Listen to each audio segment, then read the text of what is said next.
എളിമയും വിശുദ്ധിയും ഉണ്ടെങ്കിൽ ഈ വചനം നമുക്ക് കിട്ടുകയുള്ളൂ. വചനം കിട്ടുമ്പോൾ നമ്മൾ വിശുദ്ധീകരിക്കപ്പെടുക. നമ്മൾ വിശുദ്ധരായി മാറുന്നത് കർത്താവിൻ്റെ വചനം നമ്മിലേക്ക്. യോഹന്നാൻ 15:3 പറയും, എൻ്റെ വചനം നിമിത്തം, ഞാൻ നിങ്ങളോട് പറഞ്ഞ വചനം നിമിത്തം നിങ്ങൾ ആരായി തീർന്നു? ശുദ്ധിയുള്ളവരായി തീർന്നു. ഹല്ലേലൂയ.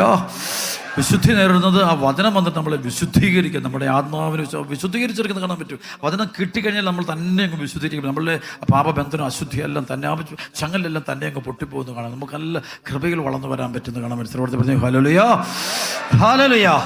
അതാണ് റോമാലേഖനം 12:1-2. ആകയാൽ സഹോദരങ്ങളെ, ദൈവത്തിൻ്റെ കാരുണ്യം അനുസ്മരിപ്പിച്ചുകൊണ്ട് ഞാൻ നിങ്ങളോട് അപേക്ഷിക്കുന്നു, നിങ്ങളുടെ ശരീരങ്ങളെ വിശുദ്ധവും ദൈവത്തിന് പ്രീതികരവുമായ സജീവ ബലിയെ അർപ്പിക്കുക. ഇതായിരിക്കണം നിങ്ങളുടെ യഥാർത്ഥമായ ആരാധന. കണ്ടോ, ഈ ലോകത്ത് നിങ്ങൾ അനുരൂപരാകരുത്, മറിച്ച് നിങ്ങൾ വിശുദ്ധിയിലേക്ക് വരണം.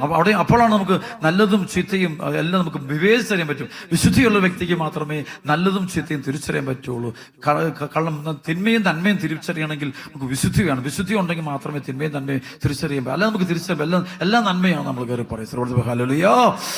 എല്ലാ തിന്മകളെപ്പോഴും നന്മയും നമ്മൾ വിളിക്കും, നന്മയെ തിന്മയൊന്നും വിളിക്കുന്ന സ്വഭാവം. കാരണം അശുദ്ധി നമ്മൾ ജടിക പാപാസക്തികൾ, അഹങ്കാരത്തിന്റെ തിന്മയുടെ ശക്തി കയറി പിടിക്കുമ്പോൾ ബന്ധനം കയറി പിടിക്കും. ഈ ബൈബിളിലെ വചനങ്ങൾ കണ്ണും പൂട്ട് വിശ്വസിക്കണം. ആ വിശ്വസിക്കാൻ നമുക്ക് ശിശുതുല്യമായ എളിമയുള്ള ഹൃദയം ഉണ്ടെങ്കിൽ മാത്രമേ കണ്ണും പൂട്ട് വിശ്വസിക്കൂ. യോഹന്നാൻ 1:12 പറയും, അവനെ സ്വീകരിച്ചവർക്കെല്ലാം, അവന്റെ നാമത്തിൽ വിശ്വസിച്ചവർക്കെല്ലാം ദൈവ മക്കളാകാൻ അവൻ കഴിവ്. വിശ്വസിക്കും. ഈ വിശ്വസിക്കുകയാണെങ്കിൽ എളിമയാണ്. എളിമയില്ലെങ്കിൽ നമുക്ക് ഒരിക്കലും നമ്മളിപ്പോൾ സംശയിക്കും. പരിശുദ്ധാത്മാവിനെയും വചനത്തെയും എല്ലാം നമ്മൾ സംശയിക്കും. അഭിഷേകങ്ങളെയും വരങ്ങളെയും ഒക്കെ സംശയിക്കും. ഹല്ലേലൂയ.